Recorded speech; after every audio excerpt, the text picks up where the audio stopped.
Il y a 90 ans, sur un paquebot reliant Marseille à Athènes, une poignée d'architectes débattaient de ce qui allait devenir l'un des textes les plus importants de l'histoire urbanistique, mais aussi l'un des plus décriés, et on va essayer de comprendre pourquoi, juste après le générique.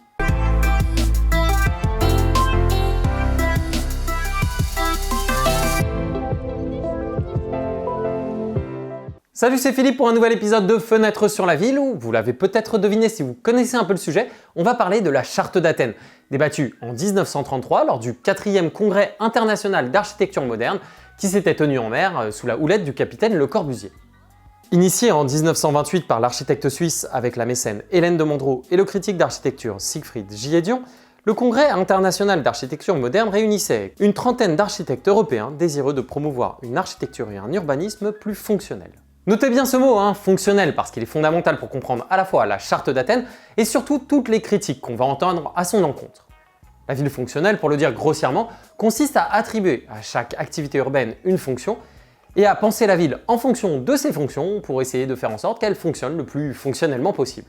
Prévu à l'origine à Moscou, le 4e congrès du SIAM se tient finalement en mer, compte tenu des troubles qui agitent la Russie stalinienne.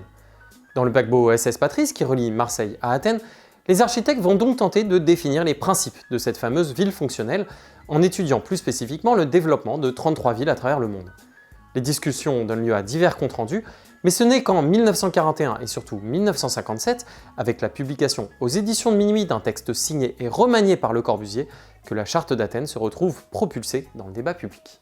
La Charte d'Athènes, ça n'est finalement que ça, entre guillemets. Les actes d'un colloque débattu dans les années 30 et largement redigéré par Le Corbusier dans les années 50, qui en retire notamment les 33 études de cas pour se concentrer sur une approche plus didactique, plus conceptuelle. Mais c'est justement grâce à cette approche didactique qu'elle va devenir une sorte de bible dans l'urbanisme du XXe siècle, en particulier des années 50 à 70. La charte compile 95 propositions pour rendre la ville plus fonctionnelle, 95 points de doctrine visant à résoudre le chaos urbanistique provoqué par les bouleversements industriels du 19e et 20e siècle, ce que Le Corbusier baptise machinisme et dont l'un des principaux avatars est étonnamment la voiture thermique. À vrai dire, quand on la relit près d'un siècle plus tard, c'est vraiment fascinant de constater à quel point tous les mots de la ville qui sont évoqués dans la charte, et notamment dans cette première partie qui fait office d'introduction, sont toujours en vigueur aujourd'hui en 2023. Développement désordonné des banlieues et allongement sans fin des distances domicile-travail, entassement des populations dans des villes toujours plus denses et inversement désertification des campagnes, développement urbain chaotique qui a coupé les habitants du lien à la nature et au rythme circadien, ou encore artères congestionnées et piétons victimes de la vitesse exubérante des véhicules mécaniques. Et c'est peut-être ça le plus fascinant dans la charte, on ne peut que valider le diagnostic qui est posé. Le problème, c'est qu'à ce diagnostic, la charte apporte des réponses pour le moins insatisfaisantes, et près d'un siècle plus tard, on peut même se demander si le remède prodigué n'était pas pire que le mal.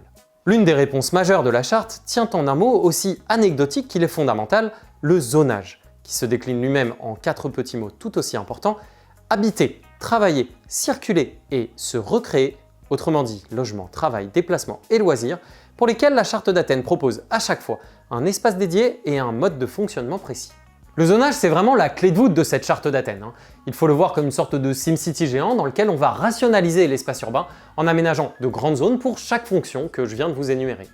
Et ce mode de pensée, cette philosophie, va considérablement inspirer le développement urbanistique de nombreuses agglomérations à travers le monde, que ce soit en Europe avec la reconstruction d'après-guerre, ou dans les pays dits en développement qui connaissent à l'époque une explosion urbaine sans précédent. Brasilia est par exemple l'une des applications les plus célèbres des préceptes de la Charte d'Athènes, mais il suffit de connaître Brasilia pour prendre conscience des dérives de ce modèle. Le revers de la médaille d'avoir été aussi influent, c'est que quand on regarde près d'un siècle plus tard tout ce qui a pu être expérimenté à grande voire très grande échelle, force est de constater que ça n'a pas été une grande réussite, ce qui permet de relire la Charte d'Athènes à l'aune de toutes ces dérives. La Charte d'Athènes est par exemple considérée comme responsable des maux des banlieues françaises, puisque l'une de ses préconisations a donné naissance incidemment aux UP et aux grands ensembles sur lesquels on revient aujourd'hui à grands coups de pelleteuse et de renouvellement urbain. Le zonage a finalement produit des quartiers sans âme et sans vie, des villes dortoirs tristement endormies, ou des quartiers de bureaux complètement désertés le soir, sans pour autant d'ailleurs résoudre le problème de l'allongement des trajets pendulaires, bien au contraire. Quant à la segmentation des flux, on sait aujourd'hui qu'elle a produit l'effet inverse en libérant l'automobile de toutes les frictions qui la contraignaient, lui laissant donc le champ libre pour coloniser l'espace urbain. Et il est donc assez logique, quand on fait ce retour en arrière, de considérer la charte comme une sorte d'antéchrist, Elle était la Bible des années 50 à 70 et aujourd'hui on voit bien toutes les erreurs qu'elle a amenées à produire. Il est d'ailleurs intéressant de constater que la charte a donné naissance, à partir des années 80, à diverses anti-chartes, le point culminant étant probablement la charte d'Aalborg, signée par les participants de la conférence européenne sur les villes durables en 1994, et dont tous les préceptes irriguent aujourd'hui l'urbanisme que l'on voit fleurir dans nos villes, au sens propre comme au figuré. Mais cette haine est-elle vraiment justifiée? Ah mais écoutez, vous dites probablement que oui, parce que je dresse finalement un tableau assez noir de la charte d'Athènes. Mais malgré tout le désamour que j'ai pour elle et pour Le Corbusier, j'aimerais apporter quelques nuances. On peut d'abord rappeler qu'un pamphlet d'une centaine de pages, aussi influent soit-il, ne va pas décider à lui seul de toutes les destinées urbanistiques du XXe siècle. Derrière, il y avait des hommes et des femmes, enfin surtout des hommes, qui ont décidé d'appliquer ces principes fonctionnalistes comme des grands. Et mine de rien, ça fait toute la différence et on ne peut donc pas la juger coupable de tous les maux qu'on observe.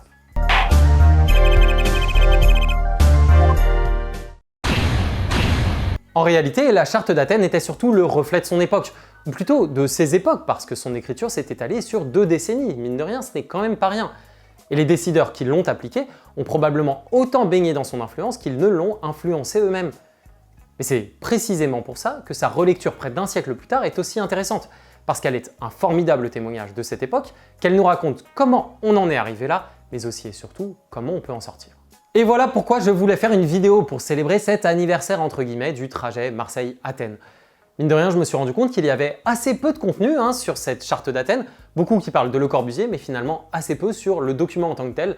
Ça me tenait à cœur de raconter cette histoire.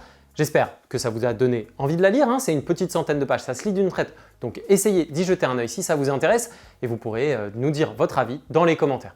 Comme d'habitude, vous pouvez aussi liker la vidéo si vous avez apprécié, n'hésitez pas à la partager à toute berzingue sur les réseaux sociaux. Vous pouvez vous abonner et cliquer sur la petite cloche pour ne rien rater des prochaines sorties sur la chaîne. Nous on se retrouve à la rentrée pour un nouvel épisode de Fenêtre sur la ville. Je vous dis donc bonnes vacances et à bientôt et merci beaucoup.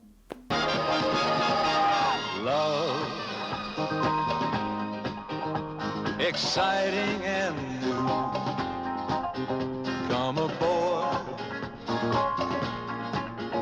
We're expecting you.